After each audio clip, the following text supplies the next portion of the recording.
বড় গাছ, দেখ একটু একটু গাছ।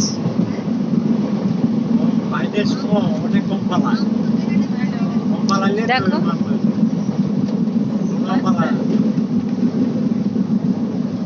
গম গাছগুলো ছোট ছোট। আমার আইরি গাছগুলো দেখে মনে হয় কি আমি নিচে নেমে যাই, ওদের কাছে একটু দেখা করে আসি। গাছগুলো আমার এত ভালো লাগছে, দেখো। বড় গাছ হলে তো জায়গা লাগে বেশি, আর এরা ছোট, জায়গা কম লাগে, ফলনটা বেশি হয়। হ্যাঁ সেটাই বলছি, আর ওইগুলো তো বড় গাছ হয়, গ্যাপ পড়ে যায়।